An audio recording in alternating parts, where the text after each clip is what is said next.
అదే RTV app వార్తల్ని క్షణాల్లో చదివే అవకాశం ఉంటుంది. ఒక న్యూస్ పేపర్, ఒక టెలివిజన్ ఛానల్ మీ చేతుల్లో ఎప్పుడూ ఉంటాయి. అందరికీ నమస్కారం. నా పేరు ఎల్లికంటి శ్రీనివాసులు. మాది మైలారం గ్రామం. మా గ్రామానికి మైలారం గుట్టాలో మైనింగ్ ఉందని చెప్పేసి 2004లో వాళ్ళు పర్మిషన్ తీసుకొని 2016 వాళ్ళు పర్మిషన్ వచ్చిందని చెప్తున్నారు.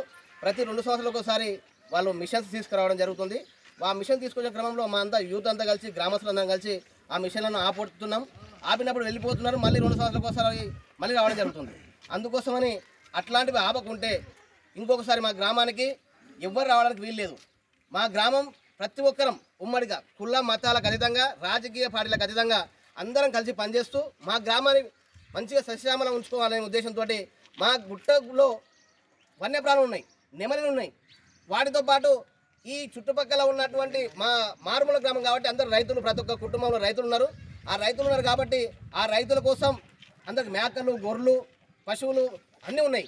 వాటి కోసమని వర్షాకాలం ఎక్కువ ఉన్న టైంలో, వర్షాలు ఎక్కువ ఉంటే మేము గుట్టకెళ్ళి ప్రతి ఒక్కరం అక్కడ మేపుకోవడం జరుగుతుంది. వాటితో పాటు మనకు ప్రతిష్టాత్మకంగా చేపట్టినటువంటి తెలంగాణ ప్రభుత్వం క్రీడా ప్రాంగణము, పల్లె ప్రకృతి వనము ఇవన్నీ స్థాపించడం జరుగుతుంది. వాటితో పాటు మా గుట్టంలో చాలా టెంపుల్స్ ఉన్నాయి, పురాతన టెంపుల్స్ ఉన్నాయి. శివాలయం, మారమ్మ టెంపుల్, చెన్నకేశ్వర టెంపుల్, ఈ మధ్యలో పెట్టినటువంటి రామాలయం, వెంకటేశ్వర స్వామి, ఇట్లా టెంపుల్స్, పురాతన టెంపుల్స్ ఉన్నాయి. కాబట్టి మా గుట్టను రక్షించుకునే బాధ్యత మా అందరిపైన ఉంది. కాబట్టి మేమందరం ఉమ్మడిగా గ్రామం మొత్తం కలిసి మా గ్రామానికి ఈ బ్యానర్ కట్టి మాకు గుట్ట వద్దు, ఓటు వద్దు అనే నినాదంతో మేము ముందుకు సాగుతున్నాం. అది దానికోసమని అధికారులు ప్రతి ఒక్కరు స్పందించి మా గ్రామానికి స్పందిస్తారని ఆశిస్తూ మేము సెలవు తీసుకుంటాం. నా పేరు కొండపల్లి నిరంజను. నాది మైలారం. మా ఊరు గుట్ట మీద ఆంజనేయ శివాలయం ఉంది, వెంకటేశ్వర్ల స్వామి ఉన్నాడు, నరసింహస్వామి ఉన్నాడు. ఆ గుట్టను తీయడానికి వీలు లేదు. ఆ గుట్ట తీస్తే మేమంతా అడవి పాలు అవుతాము. అందుకు కాబట్టి ఈ గుట్ట తీసేయడానికి అనుమతి లేదు. ఒకవేళ ఈ గుట్ట తీయడానికి పోతే మేము ఓటేయము. మా ఊరికి వాళ్ళు ఎవరు రావద్దు. మేము ఓటు బహిష్కరిస్తున్నాం. మాకు గుట్ట తప్ప మాకు ఆధారం ఏంది లేదు. మేము ఎమ్మెల్యేల దానికి తిరిగినాము, అందరి దానికి తిరిగినాము. మా చేతిలో ఏం లేదు. అది ఇప్పుడు ఇచ్చింది కాదు, 2016లో మేము జీవో ఇచ్చినాం. ఇప్పుడు మా నుండి ఏం కాదు, మేము ఆపమని అంటారు. మేము ఎక్కడ పోలేక, మేము ఏం చేయలేక ఓట్లు వేయొద్దని మేము గ్రామస్తులం, అన్ని కులాలం, అన్ని మతాలు ఏకమై మేము ఓటు వేయమని నిర్ణయించుకున్నాం. నా పేరు బంగారయ్య, మైలార గ్రామం మాది. మేము గత నెల రోజుల నుంచి గుట్ట సమస్య గురించి అనేక రకాల పోరాటాలు చేస్తున్నాము. ప్రజాప్రతినిధుల దగ్గరికి పోయినా కానీ ఫలితం లేదు. కావున మాకు ఇప్పుడున్న మాకు ఒకే ఏకైక మార్గం ఎలక్షన్లను బహిష్కరించాలని మా ఊరోళ్ళందరం కలిసి తీర్మానం చేసుకుంటున్నాం. ఇప్పుడు జరిగే పార్లమెంట్ ఎలక్షన్లు గుట్ట మైనింగ్ ఆపితేనే పార్లమెంట్ ఎలక్షన్లో పాల్గొంటాం. ఆపని పక్షంలో ఒక్కరం కూడా ఓటు వేయొద్దని నిర్ణయించుకుంటున్నాం. అందరం ఓటు వేయమిది. మా గుట్ట మైనింగ్ మొత్తం పూర్తిగా రద్దు చేసి జీవో కాపీ మాకు ఇస్తే తప్ప మేము ఓట్లలో పాల్గొనాం.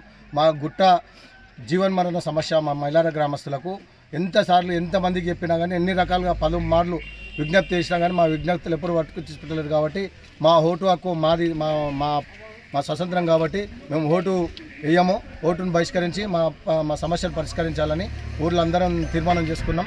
ఆ విధంగా మేము ముందుకు పోతామని అనుకుంటున్నాం. అందరికీ నమస్కారం. నా పేరు గుడియలి సైదులు. మా గ్రామం మైలారం. మా మైలారం గుట్ట ఎవరి అనుమతితోటి ఊరిలో గ్రామస్తులను ఎవరిని తెలుసుకొని గుట్టకు పర్మిషన్ ఇచ్చారు. ఇవాళ మాకు ఆ గుట్ట లేకపోతే మాకు జీవితమే లేదు. అక్కడ శివాలయం ఉంది, నరసింహస్వామి టెంపుల్, వెంకటేశ్వర్ల టెంపుల్, గుట్ట కానుకొని చెన్నకేశ్వర టెంపుల్, ఇవన్నీ ఉన్నాయి. ఊరు మొత్తం గుట్ట పైనే ఉంది. మా బతుకు తెరివేంది. మొత్తం 4 గ్రామాలకు హాని జరుపుతుండ్రు. మీరు ఏం చేయదలుచుకున్నారు? మేము గుట్ట ఆపదలుచుకున్నాం. యుద్ధానికైనా సిద్ధమే, పోరాటానికి సిద్ధమే. ఇప్పుడు ఏం చేయదలుచుకొని మీరు తిరుగుతున్నారు? మేము ఓట్లు వేయము. మా గ్రామానికి మీరు ఓటు అని రాకూడదు. ఓటు అని వస్తే బండి మా గేటు దాటదు, మీరు మా గేటు దాటదు. నమస్తే అండి. ఇది వ్యాపారం గురించి కాదు, ఓటు గురించి. ఎన్నికల్లో ఓటు వేయడం మన హక్కు మాత్రమే కాదు, కర్తవ్యం. ఎంతో మంది మహా నేతలు శ్రమించి ప్రాణత్యాగం చేసి ఈ అవకాశాన్ని మనకిప్పించారు. అందరూ ఓటు వేద్దాం. ఎందుకంటే ఓటు హక్కు ఊరికే రాదు. నా ఓటు ఎవరికో తెలుసా? అది సీక్రెట్ అండి.